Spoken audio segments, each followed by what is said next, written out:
Thank you. Good morning, everybody, and welcome to this first of a series of virtual roundtable sessions co-hosted by Young Mining Professionals and Pinsent Masons, a global law firm. I'm Akshai Fofaria, partner and mining leader for Pinsent Masons, and my co-chair for this session is Bianca Déprés of YMP. I would like to remind all the participants that this event will be recorded and will circulate on social media, so Chatham House rules don't apply. I'm now going to pass the chair to Bianca, who will introduce the session. Thank you, Akshai. So this session will focus on mining companies and investors are evaluating the impact of greater ESG and the decarbonization agenda. In particular, how mining companies are framing their roles in the transition to avoid the fate of the oil and gas industry and to continue to attract institutional as well as die-hard retail investors. So to discuss these topics today, we have an eminent panel of market actors who hardly need any introduction. So Ross Beatty. Ross is the chairman of the board and founder of Pan American Silver. And he's also the chairman of Equinox Gold and has created 14 successful businesses over 4 decades, creating more than $4 billion in shareholders' value. Rick Rule is a senior managing director at Sprott Inc. and president and CEO of Sprott US Holding. Finally, or last but not least, Richard Norris. Richard is a fellow Canadian Global Affair a fellow at the Canadian Global Affair Institute, and has been in the industry over 30 years in energy related, in both the industry and finance side. And now, just for the sake of clarity, this roundtable will be organized in 2 parts. I will pass back the chair to Akshai to moderate the initial half on ESG, before handing it back to me to ask, I guess, the politically trickier questions on some events today. So Akshai, over to you. That's great. Thank you very much, Bianca. And thank you everybody else for joining. The first question I'm going to ask is to Ross Beatty, and it relates to ESG and initially to the E in ESG. So Ross, mining has a reputation for being particularly consumptive as far as energy is concerned, and for creating an impact on the environment. Yet it does produce minerals that are essential to the energy transition. So I guess my question to you, Ross, is, what should miners be doing and communicating, equally importantly, to ensure that they're acting in tune with the spirit of the age before they find themselves forced to act, perhaps imperfectly, by regulation? In today's world, it's not what you say you do, it's what you actually do. And you can't hide if you have bad environmental practices or bad social practices or difficulties in any ESG area. You're found out immediately. It's a very easy world to catch bad actors. So you've just got to do the right thing and let your actions speak more loudly than your words. Every single public company today and every responsible company in the mining sector has to do the right thing to look after the environment, look after their workers, and look after communities that they work in and provide stakeholders returns.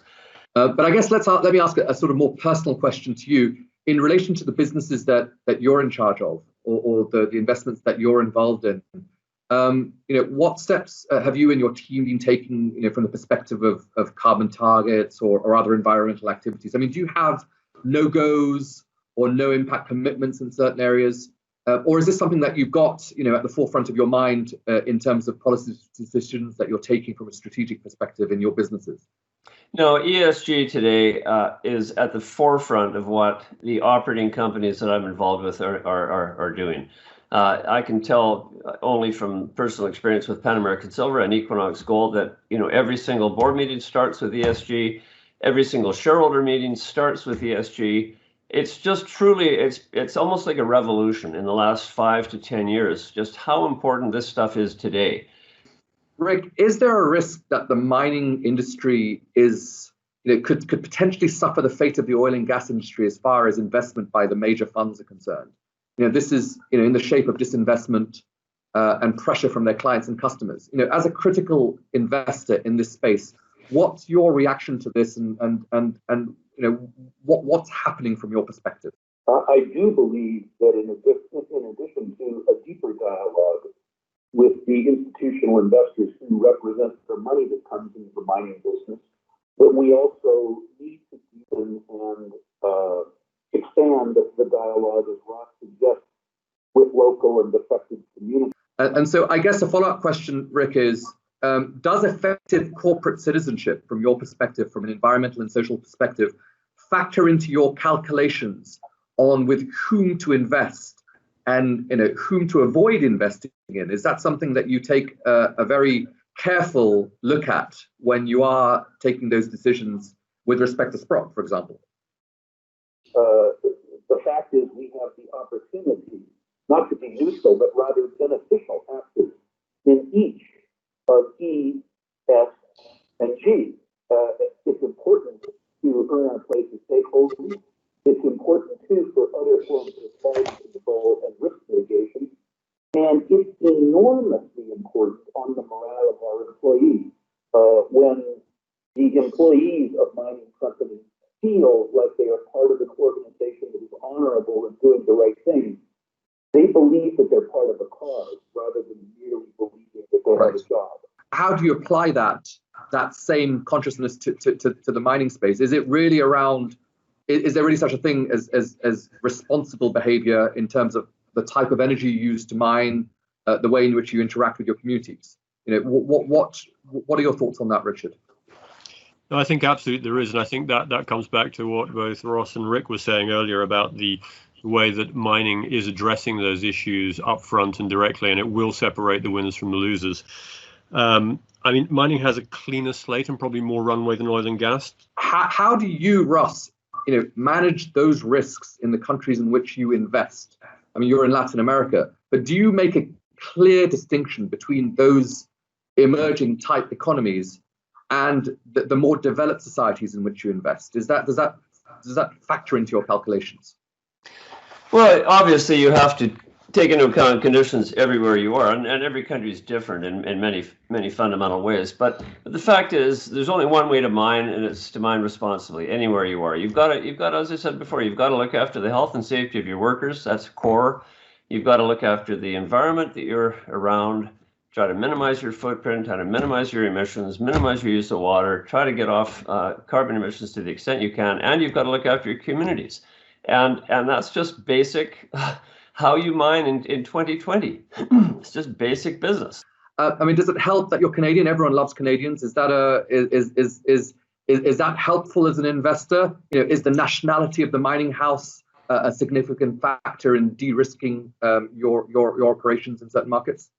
Sure. I mean, I've worked internationally, really all over the world, and I have to say I agree with that. Being a Canadian company does go a long way. Canadians are known as being quite honest people and trying to do things the right way. There's always a few exceptions to that. We always have a few bad actors. It doesn't matter where you go, but yes, being Canadian definitely opens doors, and we're also known as being good miners. I mean, it's a core business in Canada. We know how to do this. We're real professionals, and so that is understood pretty well everywhere in the world. So I think it definitely helps to have a Canadian domicile. Yeah, that's what we've been led to believe. Do you think there's going to be a decoupling of valuations between precious metals investments in markets where the rule of law, if you like, is at best questionable, and markets like Canada or Chile, where the rule of law is very, very entrenched, particularly, as economic risk factors in the sense of distress and forex issues and currency collapses compound, political risk? Do you think there's going to be a decoupling between those two types of markets as far as investors are going to be concerned? I believe that we are an unpopular industry. I believe that, given that we're a capital-intensive industry, that once our assets are in place, they're targets that are very rigidly funded because we can't move them and because we're unpopular. So while I understand the political risk discount associated with many frontier markets, including several of which I have invested in behind my friend Ross Beatty, I would argue that the political risk discount that confronts us in developed countries are too low, and our expectation for fair treatment is too high. Are we going to see a similar response, Ross, as in March? And what does it mean for precious metals, I guess? who are having to deal with this volatile environment? And does it matter who wins in the end, whether it's like Democrats or Republicans? I don't really think it matters too much who wins the election in terms of the effect on gold and silver. You don't buy a metal today, I don't think, based on a political party or even world fear indexes. I think you buy it if you think fiat currencies are going to be debased, and there hasn't been a time in my life where there haven't been more conditions synchronously geared to currency debasement than we're seeing today. And I don't think it matters who's going to come into power. That's just going to continue. I mean, COVID is putting gasoline on the fire. It's a bullish environment for gold and silver today.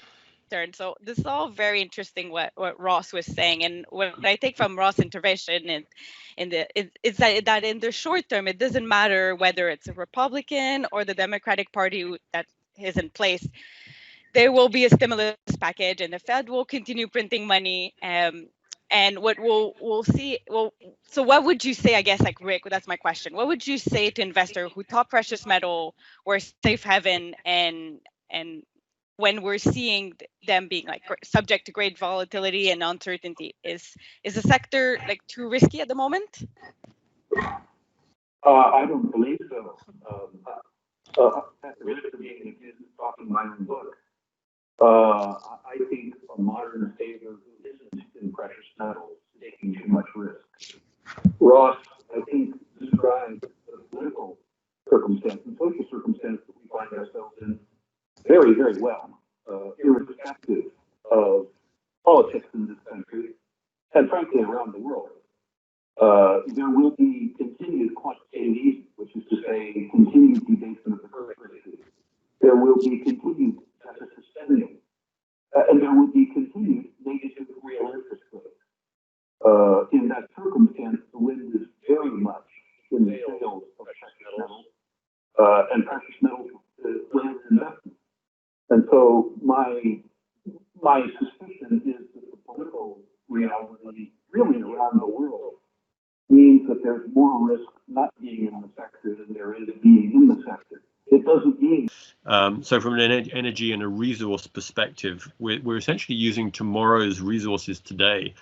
And whilst that is a convenient tool, I think it is fraught with danger.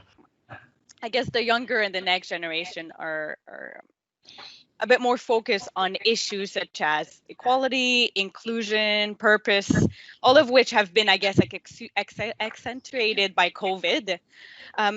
Is the mining industry part of the solution or the problem in this? And is there such a thing as, I guess, like responsible mining now?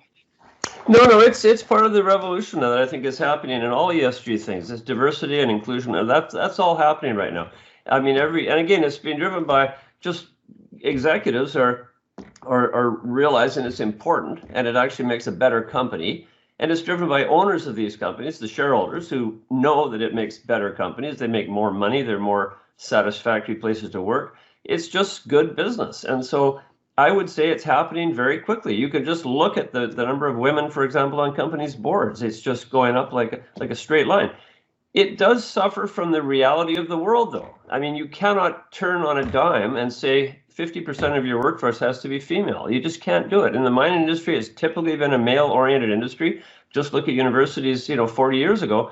But if you look at universities today, they're 50% or even in some cases more than 50% women in the most traditional areas for male, most male traditional areas like mining. Geology, for example, it's 70% women now, and it's a fantastic field, and there's no barriers now to entry. But it's going to take time for those women who are just coming into university now or just leaving university to make their way through the executive ranks and ultimately take over these companies. So today you have preponderance of men as CEOs and as C-suite people, but it's changing rapidly. And I'm going to say in another 10 or 15 years, it's going to be a very different world, much more inclusive, much more diverse. And it'll be a better world for it. Great, thank you. Rick, turning to you. So YMP comprised of a large number of young investors, as you know, and those investors are investing in their own rights and also as an employed capacity, I guess. So what's the message you would like to give to them in this current investing environment? not many, frankly. The young investors who I have met are uniformly pretty good. Like many young people, they're a little too narrative oriented and maybe hopeful that they can succeed without doing the work. But the market will fix that. What's important, I think, is that this generation has so much access to technology. You know, you need to have less real knowledge now because Google has all the knowledge in the world. You just have to know how to get the facts, and you have to organize your sort of paradigm and prejudices. Take advantage of the facts that are already stored and available to you. Thank you very much. Thank you, Bianca, for chairing that part of the session, and thank you to all of our participants. And we look forward to hosting the next mining session co-organized between YMP and Pinsent Masons in a couple of months. Thank you all very much. Very good. Thank you. Thank you. Thank you.